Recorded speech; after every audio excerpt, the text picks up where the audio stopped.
Siempre comenzaba el programa de la misma manera, solo mi voz, baja y serena, deslizándose en la tranquila noche de Montana. Bienvenidos de nuevo a Ecos del Padre Silencioso. Soy Reid Holloway, 54 años, guarda forestal semi-retirado, padre desde hace tiempo y recientemente con el nido vacío. Si estás sintonizando, espero que tengas una taza caliente de algo y ningún sitio al que ir. Ese programa no era nada importante. Radio local, señal de baja potencia, mayormente camioneros, noctámbulos y algunos insomnes que preferían historias contadas de forma sencilla y sincera. No buscaba ser profundo, solo honesto. La mayoría de las noches contaba historias sobre la tierra, cómo la nieve se posaba en los abetos a mediados de enero. Aquella vez que ayudé a buscar a un excursionista perdido en la zona salvaje de Bob Marshall, encuentros con osos, rayos, inundaciones de verano, lo que fuera. Pero la historia que siempre rondaba, como un animal tanteando el cercado, era sobre los chicos. Nolan y Grant.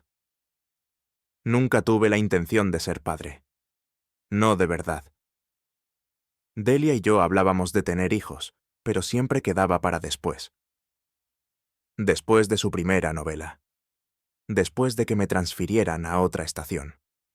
Después de terminar la casa.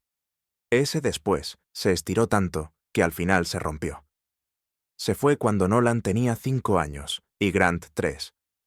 Llegué un día a casa y encontré una nota sobre la mesa de la cocina, junto a los cuencos del desayuno de los chicos.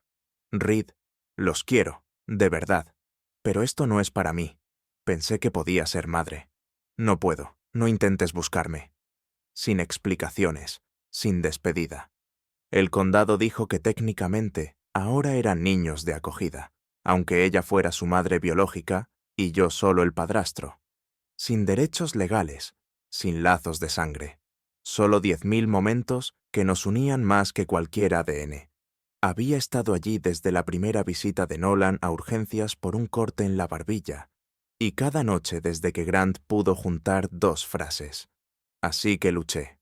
Firmé cada maldito papel. Pasé entrevistas, inspecciones, evaluaciones. Revisaron mi nevera, comprobaron los detectores de humo. Me preguntaron si tenía tendencias violentas. Les mostré una vida construida con rutina y responsabilidad. Limpio árboles caídos. Mantengo cortafuegos. No me asusto fácilmente. Le dije a la trabajadora social. Si esos chicos tienen miedo ahora mismo, quiero que vuelvan a casa. Y volvieron. Después de 4 meses en el sistema, regresaron a mi cabaña en el bosque. Eso fue hace 17 años. Todavía recuerdo la primera noche que estuvieron de vuelta. Cómo Nolan se acurrucó en la esquina del sofá y preguntó, ¿tenemos que irnos otra vez? Y cómo Grant, callado como un zorro, se quitó los zapatos en la puerta sin que nadie se lo dijera. Ese fue el momento en que supe. No era un padre de acogida, no era un padrastro, era simplemente papá. La gente no lo entendía, un hombre solo, sin vínculo biológico, criando a 2 niños en lo profundo de Montana. Pero funcionó, lo hicimos funcionar. No era rico, Dios sabe que ni siquiera vivía cómodo la mayoría de los años, pero les di lo que tenía, estructura, paciencia y espacio para crecer. Les enseñé a cortar leña, rastrear animales, encender fuego sin cerillas. Cocinaba en la misma vieja estufa de propano. Les leía libros de la biblioteca y curaba cada raspón con el mismo cuidado con el que arreglaba un cartel de sendero roto. Y crecieron bien, o al menos eso creía. A veces me pregunto, si hubieran sabido que legalmente no eran míos, ¿me habrían tenido menos confianza? Si hubieran sabido que Delia seguía viva, solo ausente, ¿la habrían buscado? No lo sé. Solo sé que yo me quedé. Ella no. Y los crié como si fueran míos porque lo eran, y ahora, sentado detrás de este micrófono en una cabaña oscura, con el bosque afuera y estática en los auriculares, no dejo de preguntarme si el amor es suficiente. Si el amor puede mantener unida a una familia cuando la sangre y el papeleo no alcanzan. Pero ya llegaremos a eso, una historia a la vez.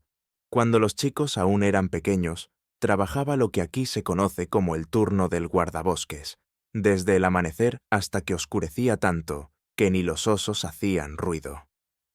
Mi trabajo no era glamuroso. La mayoría del tiempo limpiaba matorrales, mantenía senderos, cargaba suministros hasta las cabañas del interior y preparaba todo para la temporada de incendios. En julio estaba metido hasta las rodillas entre quemas controladas y picaduras de mosquito.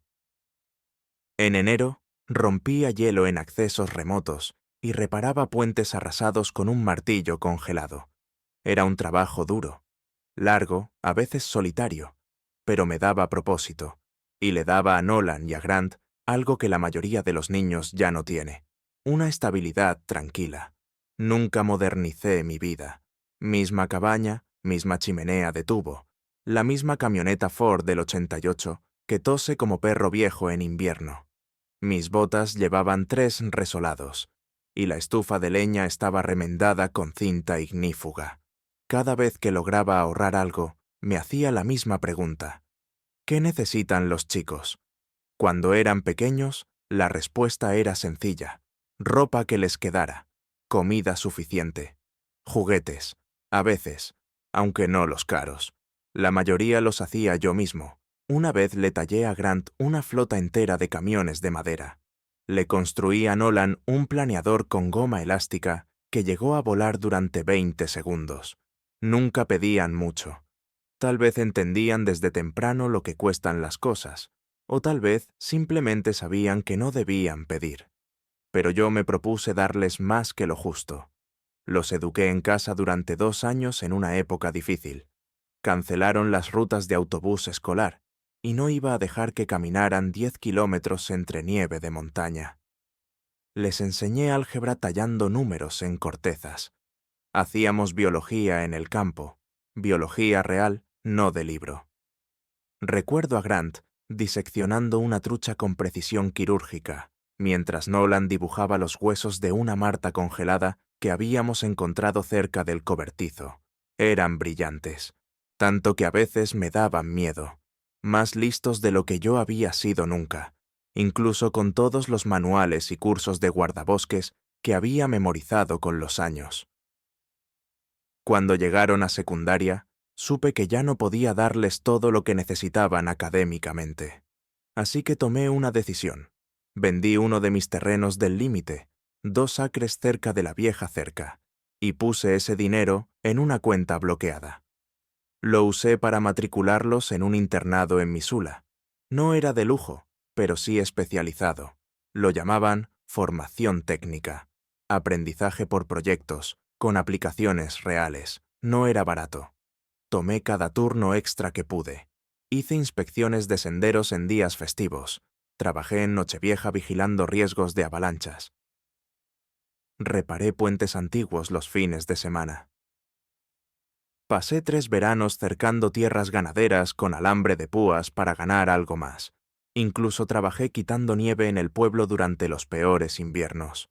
Pero nunca se me pasó por la cabeza guardar ese dinero para mí. En el último año de secundaria, Nolan estaba completamente metido en clases de ingeniería. Construyó su propio dron, equipado con cámaras térmicas, y me hizo una demostración junto al lago. Grant estaba metido en medios digitales, edición, diseño de sonido, captura de movimiento. Hizo un cortometraje que ganó un premio local. Nunca le había visto una sonrisa como la de ese día. Era orgullo de verdad.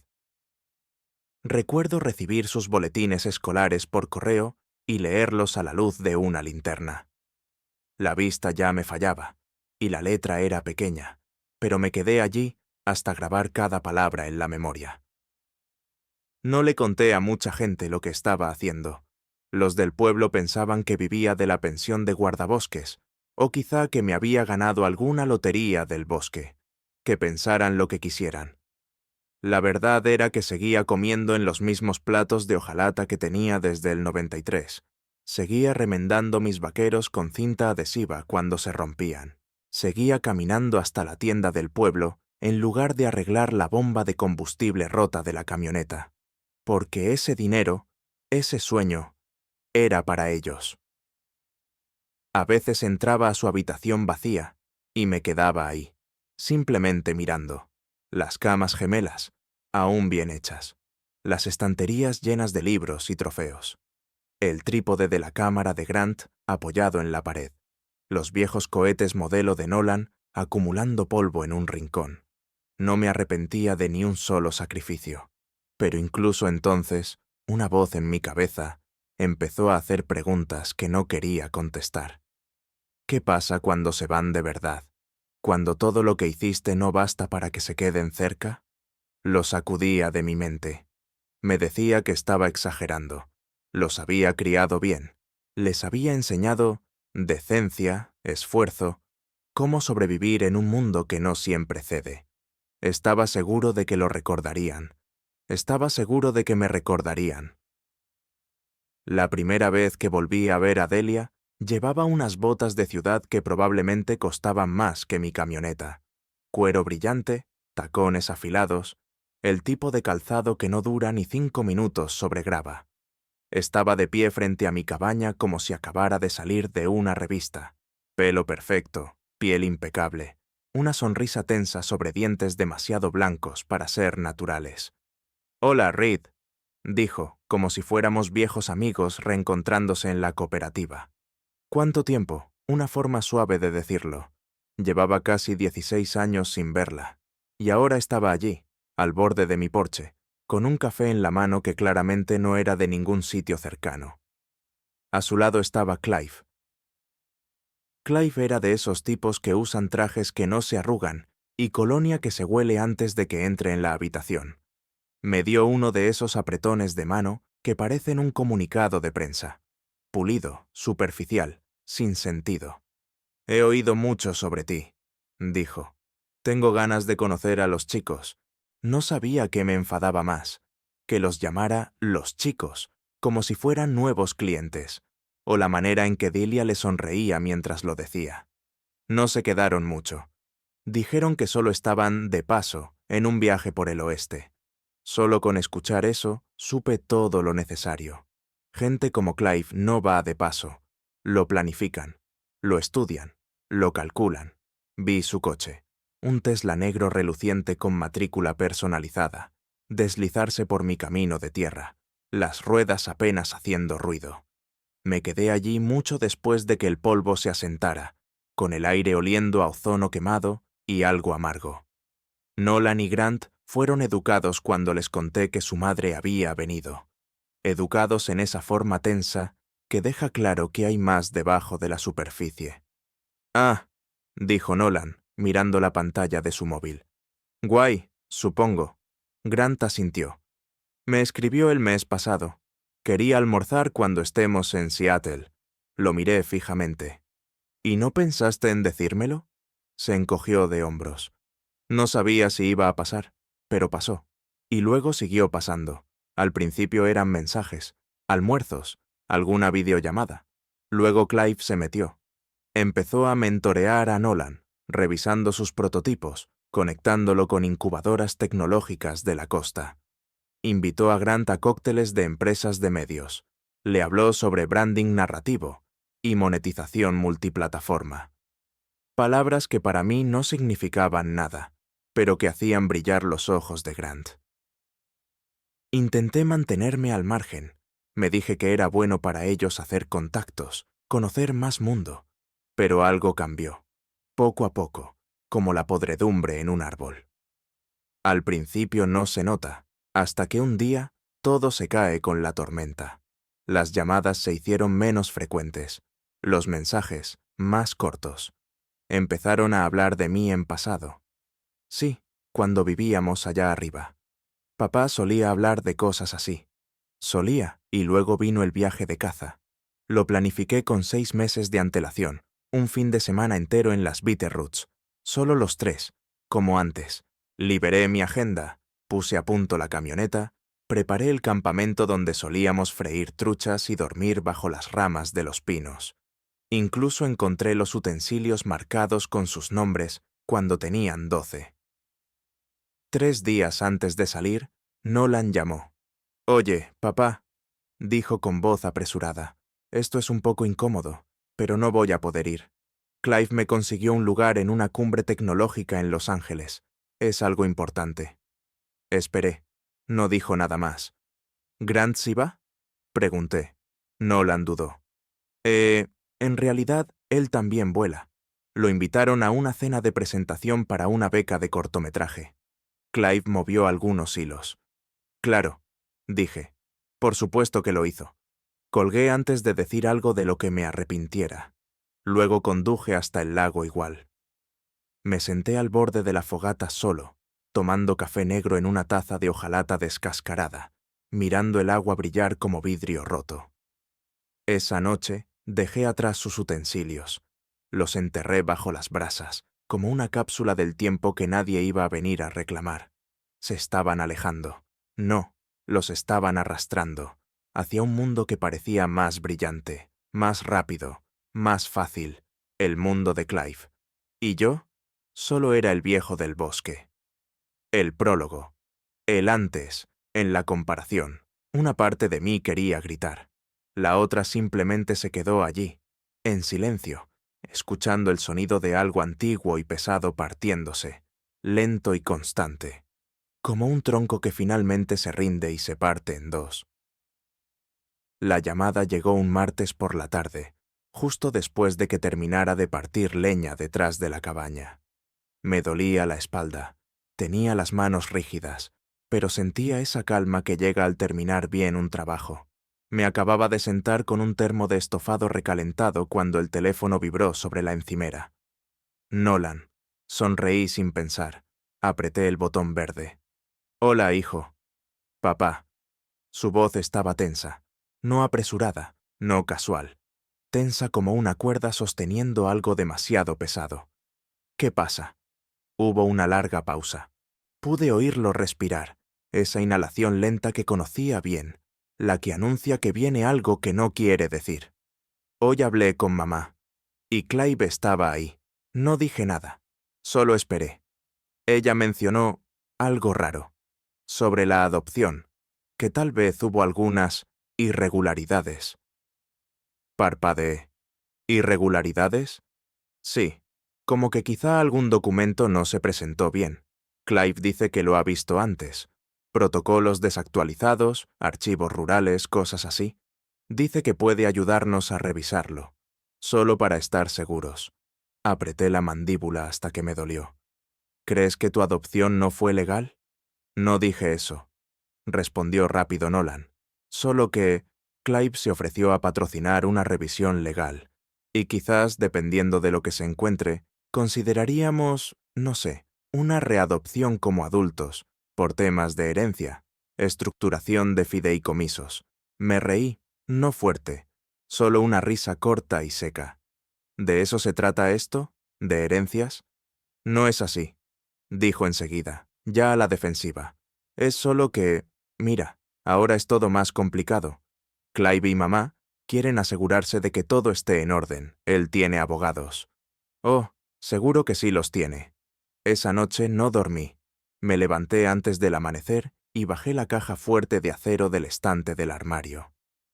Dentro estaban los documentos originales, los formularios judiciales, certificaciones del condado, notas de las trabajadoras sociales, la confirmación sellada de la adopción, firmado, notariado, registrado. Todo. Pasé la mano por la cubierta del sobre de Manila, como si fuera sagrado, porque para mí lo era. No los llamé.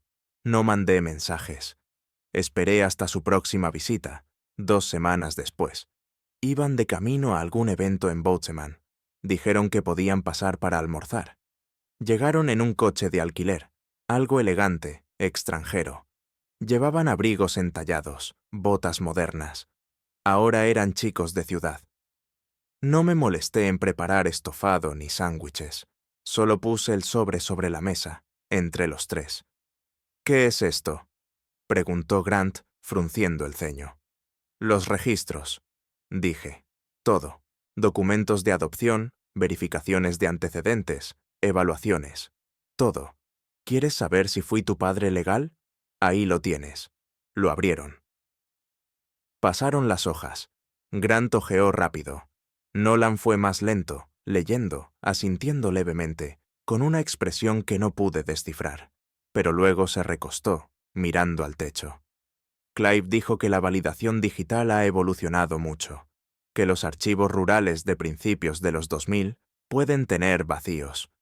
Son documentos certificados, dije, esforzándome por mantener la voz firme. Firmados por un juez. ¿Crees que los falsifiqué? ¿A los 37 años? ¿Solo para quedarme con 2 niños asustados en una cabaña de troncos? No dije eso, murmuró.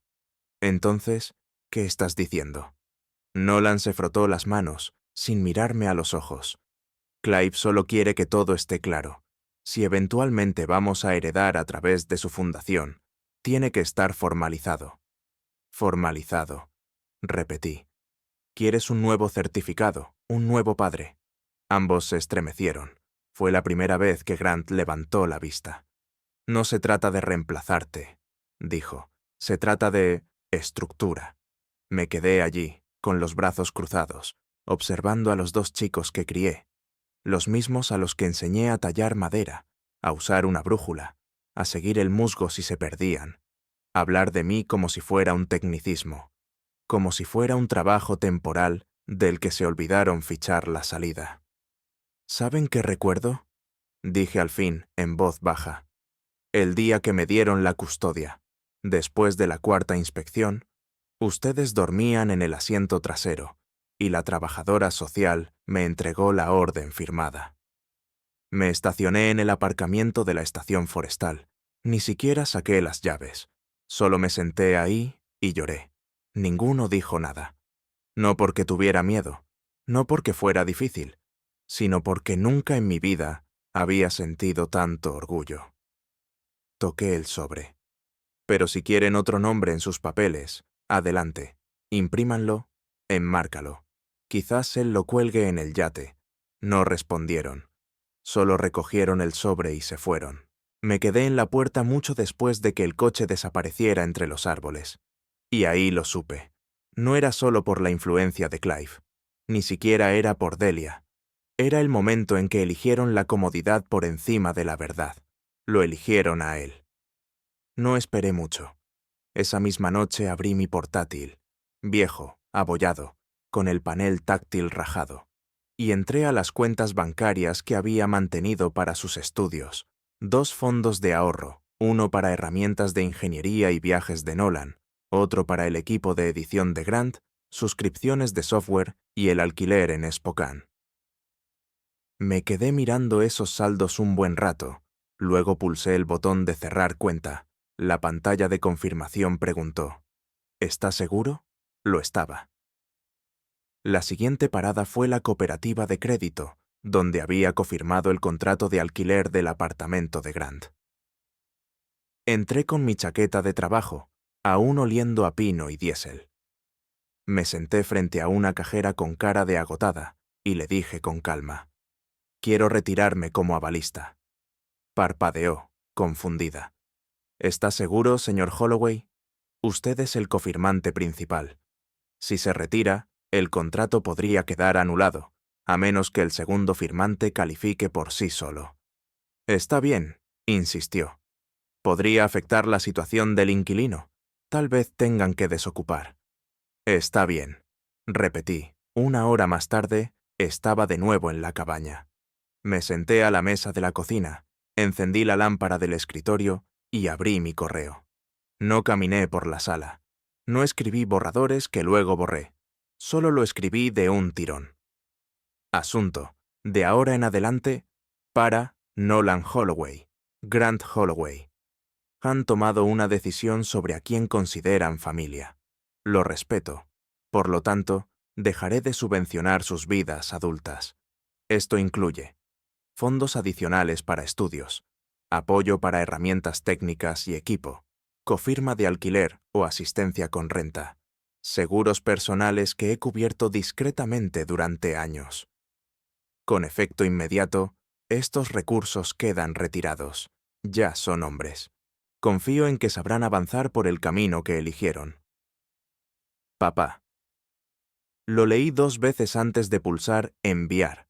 Luego entré a nuestras carpetas compartidas, donde guardábamos fotos familiares, boletines escaneados, hojas de presupuesto, incluso esa receta tonta que a Grant le encantaba para pan de maíz en sartén, y eliminé mi acceso de todas. Revoqué permisos, cerré el acceso compartido, borré la unidad, cerré el portátil y me senté en la oscuridad. Sin lágrimas, sin rabia, solo quietud. Era el tipo de silencio que no consuela, el que resuena. Pasaron 2 días antes de que Nolan enviara un mensaje. Solo 2 palabras. ¿En serio, papá? No respondí. Unas horas después, Grant llamó. Vi su nombre iluminar la pantalla, vibrando sobre la mesa. Dejé que sonara. Sabía que si escuchaba su voz, si oía aunque fuera una pequeña grieta de duda, cedería. Pero no lo hice. Apagué el teléfono y salí afuera. Hacía frío. De ese frío amargo, con viento de principios de primavera que se cuela por el cuello como una advertencia.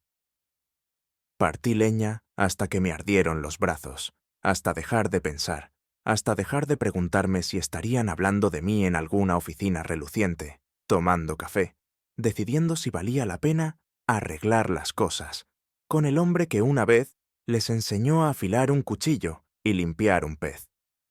No eligieron la crueldad. No exactamente. Eligieron algo más brillante, algo más fácil de explicar en cócteles y eventos de recaudación, algo con menos abolladuras y botas llenas de barro. Y yo elegí el silencio, porque a veces la única forma de decir basta es no decir nada. Fue a finales del verano cuando los rumores empezaron a llegar hasta mí. No los buscaba. Llegaron como el viento entre los árboles, suaves al principio, imposibles de ignorar después. Un tipo al que había supervisado en la estación me llamó una mañana por un puente peatonal dañado. Después de resolver el tema, hizo una pausa. «Oye, ¿aún hablas mucho con tus hijos?» Dudé. «Últimamente no», carraspeó. Me crucé con un amigo de Nolan. Dijo que el fondo de inversión de Clive como que se vino abajo. ¿Abajo? Se desplomó. Un proyecto de biotecnología fracasó. Una demanda. Los inversores se retiraron. Todo colapsó en 2 semanas. Le agradecí y colgué. Esa noche me senté junto a la fogata, con una taza de café fuerte, y miré las estrellas. Pensé en ese hombre que una vez se plantó en mi cocina, y con una sonrisa perfectamente calculada, me dijo que podía abrir puertas para mis hijos. Resultó que esas puertas no llevaban a ninguna parte. Durante las semanas siguientes, empezaron a aparecer más piezas del rompecabezas. Un contacto del programa de medios de Grant me envió un correo preguntando si seguiría patrocinando su licencia de Adobe. Respondí con cortesía. No, ahora él lo gestiona por su cuenta. La esposa de un guardabosques, cuya sobrina había hecho prácticas en la startup donde trabajaba Nolan, mencionó que la empresa cerró sin previo aviso, sin indemnización, solo una oficina cerrada con contraseña y un correo que rebotaba. Todos pensaban que Clive era brillante, dijo. Supongo que el brillo no paga las facturas. No pedí detalles, no los necesitaba. Vi suficiente en el silencio que vino después. Pasaron semanas sin noticias, sin disculpas, sin explicaciones, solo una onda suave. Y luego nada. Hasta que, de la nada, un mensaje de Grant. Pensando en ti. Espero que estés bien. Sin puntuación, sin signos de interrogación, como si estuviera probando el agua con un dedo del pie. Al día siguiente, un mensaje de voz de Nolan. Solo quería saber cómo estás. Ha sido una etapa rara. Espero que todo esté bien por allá. No mencionaron a Clive, ni a Delia, ni nada real. Y no respondí. No porque estuviera enojado. Eso ya había pasado. No porque quisiera que sufrieran. No lo deseaba. Sino porque finalmente entendí algo que no había querido admitir. No volvían porque me extrañaran. Volvían porque el mundo por el que me cambiaron dejó de pagarles. Apostaron por el brillo, por promesas envueltas en terciopelo, y perdieron.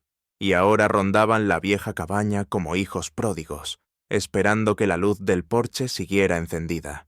Pero la luz estaba apagada, y yo estaba sentado en la oscuridad por elección. No era venganza, no era crueldad, era paz. La clase de paz que llega cuando por fin dejas de extender la mano hacia personas que ya te soltaron. Pasaban las 6 de la mañana, en una neblina otoñal, cuando oí neumáticos crujiendo sobre la grava del camino. El cielo aún era gris rosado, y ni siquiera me había servido la primera taza de café. Salí al porche, esperando tal vez un repartidor, o al nieto del vecino dando la vuelta equivocada. Pero eran ellos. Nolan bajó del asiento del copiloto primero. Se veía mayor, de algún modo, más delgado, sin afeitar, los hombros encogidos bajo una sudadera que no reconocí. Grant salió después, más despacio, cargando una bolsa gastada y vistiendo un suéter que recordaba haberle dado 6 años atrás. Todavía tenía la mancha de grasa en la manga, de cuando cambiamos el aceite del viejo Ford. Se quedaron al pie de los escalones un buen rato, como si no supieran si debían acercarse. Entonces, Nolan carraspeó. ¿Podemos hablar, papá? La forma en que dijo «papá», como si ya no estuviera seguro de la palabra, me golpeó más de lo que esperaba. No dije nada. Solo me hice a un lado y abrí la puerta. Entraron en silencio. Se sentaron en el mismo viejo sofá, como cuando eran niños. Yo seguí de pie. No ofrecí café. No hice conversación. «Tienen 10 minutos», dije. Grant asintió, frotándose las manos como si intentara calentarlas. Nosotros metimos la pata. Sé que lo sabes. Solo que todo se salió de control muy rápido. Nolan bajó la mirada al suelo. El fondo de Clive se vino abajo. Dejó de responder llamadas. No es quien creíamos. No dije nada. ¿Y mamá? Grant negó con la cabeza. Se desmoronó. Se fue de nuevo a Oregón. Está metida en unas cosas de sanación alternativa o algo así. Todo es un lío. Se veían tan distintos bajo la luz suave que entraba por la ventana. Nada de trajes, nada de brillo, nada de salas de juntas o estrenos. Solo humanos, cansados, humillados. Creo que queríamos creer con todas nuestras fuerzas que podíamos tener ambas cosas, dijo Nolan. El futuro y la raíz, la carrera y el papá que nos enseñó a hacer fuego desde cero. No querían ambas, respondí. Querían un atajo. Se estremecieron, pero no discutieron. La voz de Grant se quebró. Yo lo sabía, papá, lo sabía. Sabía que tú eras el que siempre estuvo ahí. Siempre apareciste, siempre. Y lo tiré todo por un par de cenas elegantes y una promesa de conexión con un estudio que ni siquiera existe ya. Me miró con los ojos enrojecidos. Lo siento. Nolan asintió. Yo también. La habitación quedó en silencio, salvo por el tic-tac del reloj sobre la repisa. Los observé. Se veían como niños otra vez, sentados en mi salón, sin saber si todavía pertenecían allí. No los crié para perseguir brillo, dije. Los crié para que reconocieran lo que es real, lo que se gana. Lo sé, susurró Nolan. Grant se inclinó hacia adelante, los codos sobre las rodillas con la voz rota. Solo pensábamos que estábamos construyendo algo, pero resulta que solo lo estábamos alquilando. Eso encendió algo en mí. No perdón, todavía no, pero sí reconocimiento. El dolor te hace decir muchas tonterías, te hace creer en extraños que te ofrecen palabras pulidas y planes perfectos. Pero el tipo de arrepentimiento que vi en sus ojos ahora, eso no se puede fingir. No pidieron dinero. No pidieron volver a casa, ni siquiera pidieron perdón. Solo volvieron. Y por ahora, eso bastaba para mantener la puerta abierta, apenas entreabierta. No hablé de inmediato.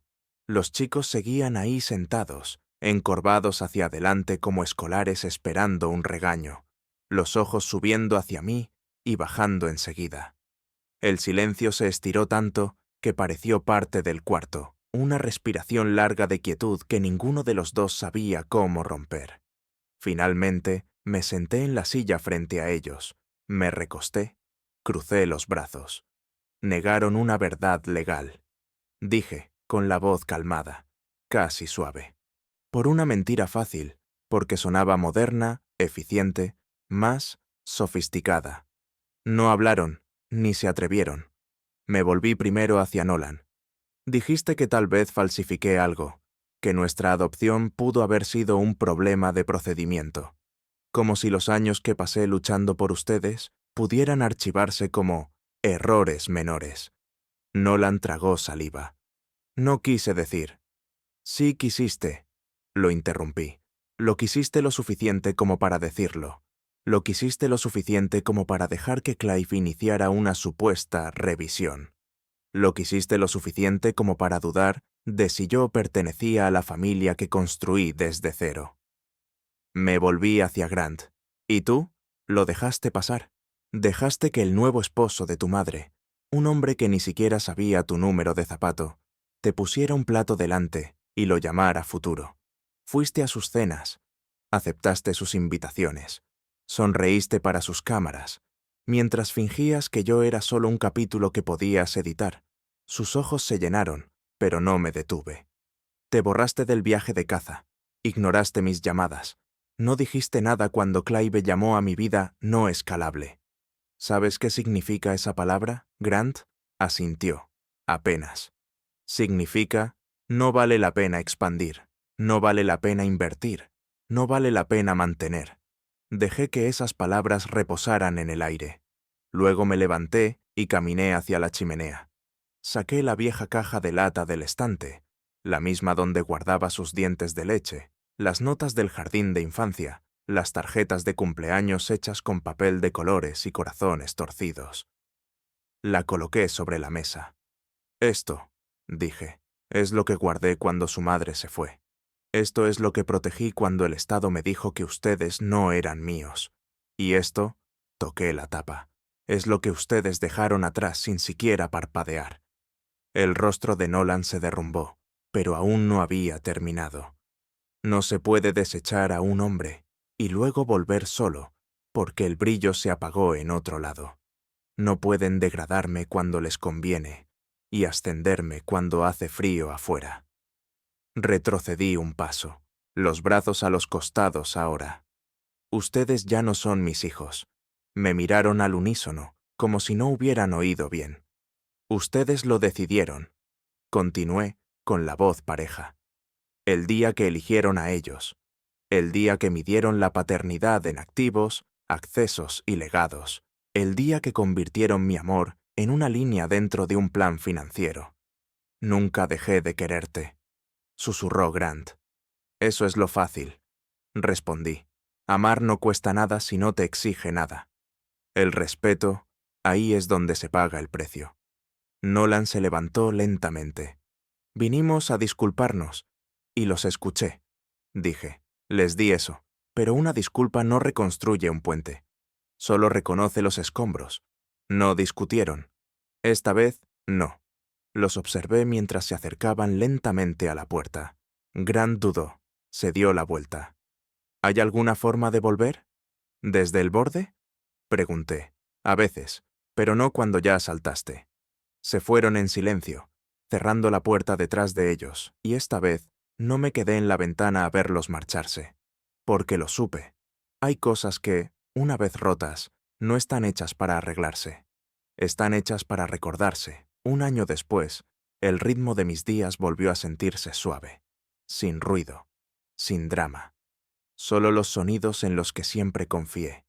El viento entre los árboles, el crujido leve del columpio del porche, el clic constante de mis botas sobre la grava mientras revisaba los límites del terreno.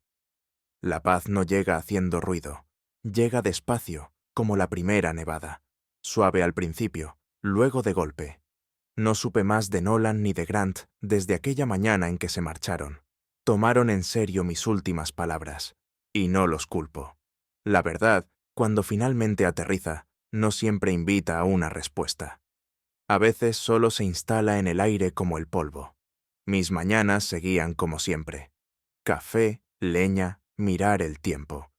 Todavía aceptaba algunos contratos de guardabosques aquí y allá, informes de temporada baja, inspecciones en zonas remotas, marcaje de fauna. No por el dinero, solo para mantener los músculos activos y el silencio sincero. Las tardes eran para ecos del padre silencioso. El programa seguía. Aún salía los jueves y domingos después del informe agrícola. Una audiencia pequeña, quizás una docena de oyentes fijos, pero no me importaban los números. Solo hablaba. A veces contaba historias del parque. A veces leía cartas que había escrito y nunca enviado. A veces simplemente me sentaba allí, con el micrófono encendido, dejando que el silencio se filtrara en la señal. Los oyentes decían que les calmaba. Una mujer llamó el invierno pasado y dijo que mi voz la ayudaba a dormir desde que su esposo falleció. Otra dijo que hacía más llevadero el trayecto de vuelta a casa desde el molino. Curioso cómo una vida llena de silencio aún puede tocar a otros. Una noche, cerca del aniversario de aquella visita, cerré la transmisión con algo simple.